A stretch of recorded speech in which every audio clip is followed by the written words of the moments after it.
Носовые вместе с кормовыми. Она словно летит по волнам.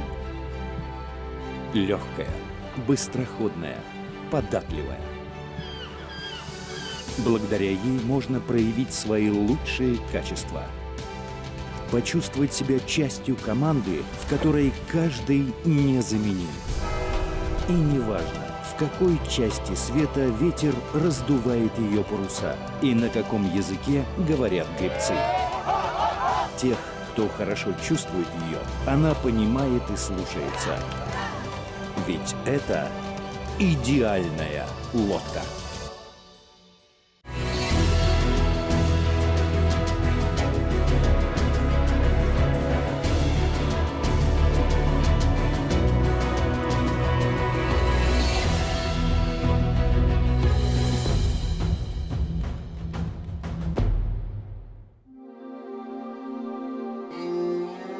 Что отличает идеальный экипаж?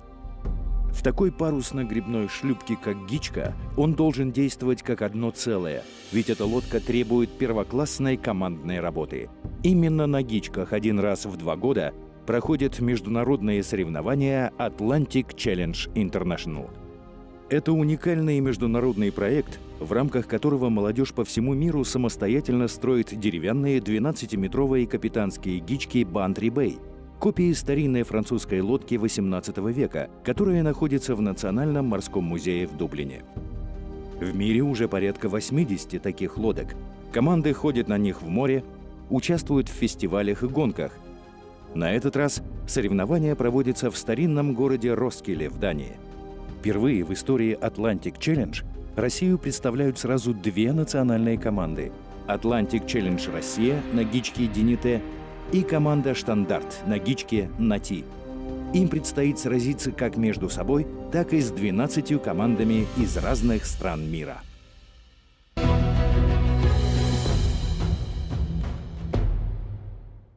В предыдущих сериях подготовка к соревнованиям Atlantic Challenge в Дании продолжается. Капитанская гичка «Нати» проекта «Штандарт» спущена на воду. Залезаем еще в команде в лодку. Рассаживаемся по баночкам. Время отправляться на первые выездные тренировки. Сейчас на сборах 2 российских команды. Эти команды давно дружат. Дождливая погода и ветер не пугают гребцов. В таких условиях лучше проверяются и лодки, и команда.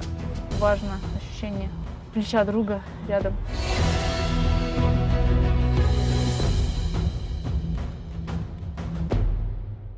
Спортивная жизнь проекта Atlantic Challenge неразрывно связана с небольшим островом в Финском заливе, фортом Татлебен, входящим в систему обороны Кронштадта. Начиная с 1992 года он стал традиционной базой, где команды живут и тренируются. Ранним утром фотограф Александр Лисафин отправляется на остров за очередной серией снимков. У причала в городе Сестрорецк, ближайшем к форту, его уже ждет лодка. Первый раз я узнал о гичках где-то в году 2006. Тогда проект «Стандарт» закладывал свою первую гичку «Мечта».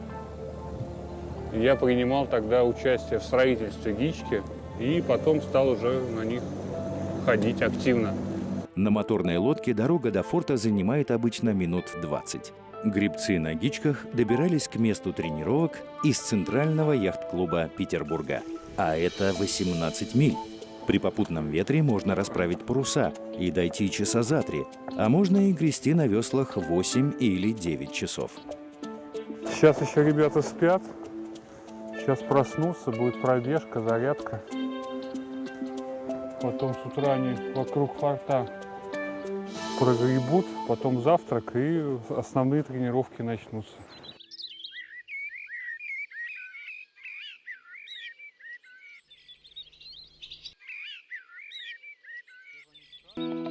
Условия для жизни на форте походные. Палатки и спальники, простая сытная еда, жизнь по режиму, в котором почти нет свободного времени. Привет. Ну как вы тут? Нормально. Вон просыпаются уже ребята. В 6:45 в лагере подъем. Для многих вставать рано непросто. Но сегодня особенно хорошее утро. Наконец показалось солнце и нет дождя, который шел все последние дни. В такую погоду и снимать приятнее. Чтобы получить хорошие снимки, на мой взгляд, мне важно передать здесь динамику, не просто красивые паруса на горизонте, а поймать вот работу человека, как он тянет веревку, то есть показать экшен, то есть показать, как это устроено изнутри. Вот это самое интересное. То есть повседневный быт даже, вот как они в палатках, как они готовятся, как они спускают лодки, как они их строят. Это тоже все интересно. Собираемся на поляночке! За одну минуту начнется зарядочка! Этот остров – идеальное место для сборов. Автономная жизнь, тишина, море и ветер. Команду здесь ничего не отвлекает. Все сосредоточены только на тренировках. После зарядки обязательная пробежка по всей территории форта. Это давно стало традицией.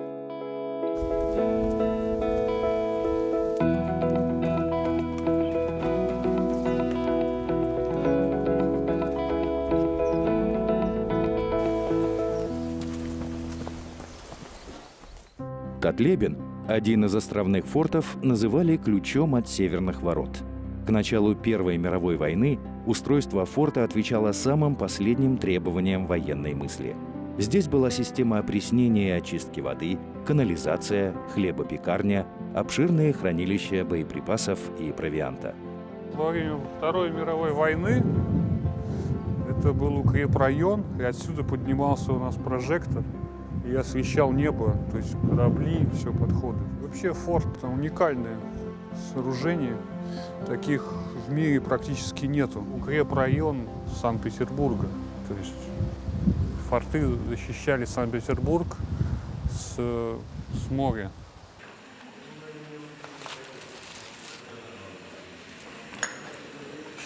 Эльмира, а можешь принести сухое молоко?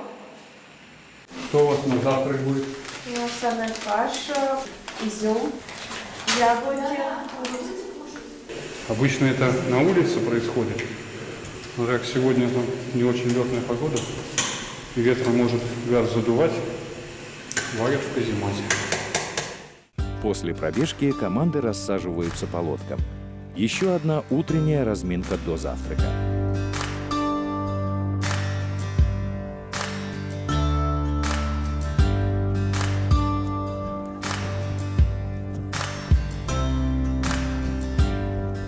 Ну а тех, кто по каким-либо причинам и до этого момента не взбодрился, разбудит купание в Финском заливе.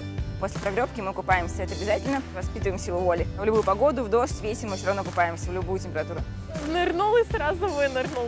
Правда, получается, у нас же лодки немножечко разные, то есть Динете, у нее борт пониже, и поэтому на нее проще забираться. А я в дождливую холодную погоду была на Браво. Нет, там не залезть было, и я в этой ледяной воде плавала и молила, чтобы меня вытащили, потому что было очень холодно. Собирайся на поляночке! Через одну минуту будет завтрак! Давайте в тишине подумаем о хорошем.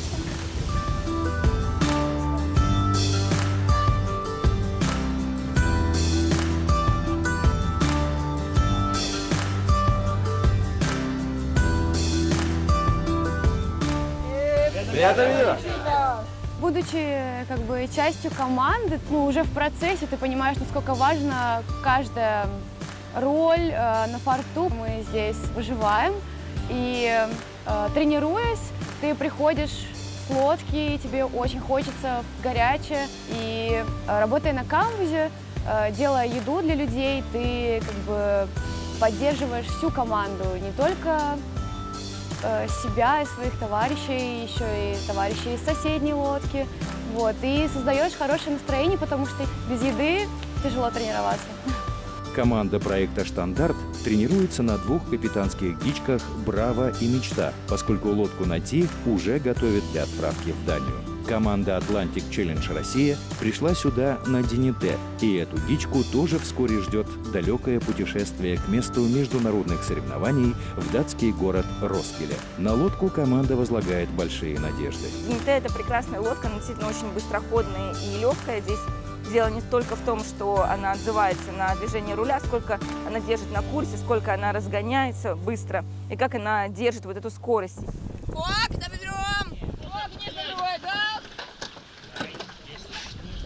Тренер по парусному спорту Женя Сиопка – одна из двух рулевых в команде Atlantic Challenge Россия. Человек с выдержкой и опытом. Марина и Женя – это две девушки, два рулевых, на хрупкие плечи которых легла гигантская работа. Нашим рулевым я всегда поражался. У них железный голос, железные нервы. Они всегда в тонусе, они всегда всех заряжают своей уверенностью, даже если что-то идет не так. И мне это нравится.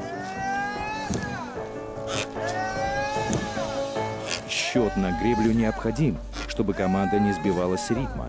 К тому же это задает особую атмосферу, а при необходимости может и помешать соперникам.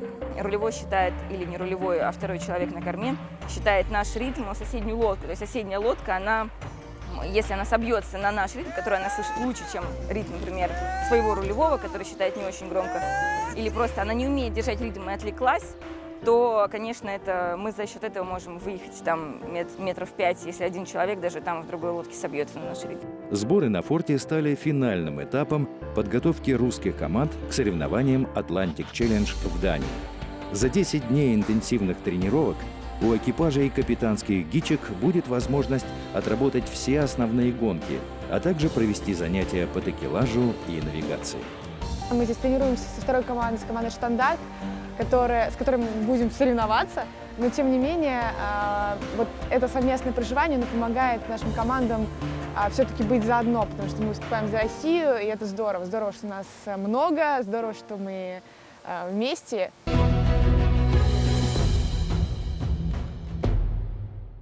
Смотрите в следующей серии. Капитанские гички отправляют в Данию.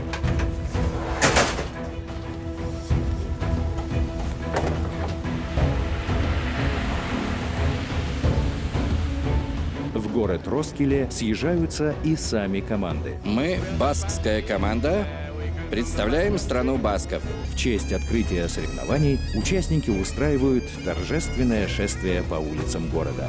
А затем уже первые старты.